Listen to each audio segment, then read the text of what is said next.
السلام علیکم. خبر میډیا چینل کې دلته هرکلی وایو. امید لرم چې تاسو ټول به روغ جوړ او خوشحاله وئ، ژوند په مزو کې به وئ.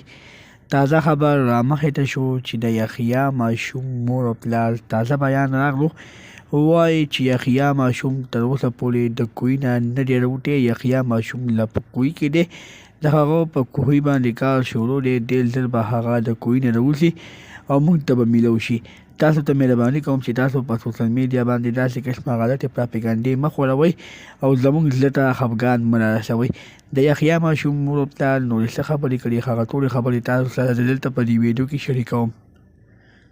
زموږ دا ویډیو خامخا وګورئ چې مکمل معلوماتو نه ځان خبر کړئ. دغه رنګې نورو معلوماتي ویډیوګانو لپاره زموږ خبر میډیا چینل سبسکرایب کړئ. د نشان اوس خامخا ووهئ. زموږ هر یوانۍ معلوماتي ویډیو تاسو ته په اسانۍ سره میلاویږي. دوستانو مینوالو، په سوشل میډیا باندې یو واقعه ډېر زیاته افسوسناکه واقعه رامخې ته شوې وه چې یحیی ماشوم کوهي ته غورځېدلی و، خو بیا په هغه کوهي باندې کار شروع شوی و. ویلی کېږي چې تقریبا په هغه کوهي باندې 50 ګزه کار شوی دی او 10 ګزه کار باقي دی. دغه 10 ګزه کار به هم ډېر ژر وکړی شي او یحیی ماشوم به د هغه کوهي نه رابهر کړی شي.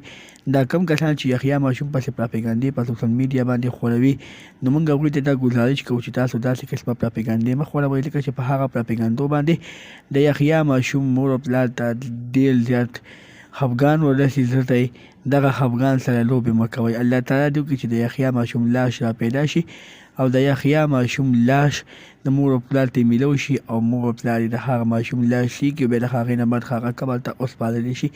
دغه رنګې نورو معلوماتي ویډیوګانو لپاره زموږ خبر میډیا چینل سبسکرایب کړئ. د نشان اوس خامخا ووهئ.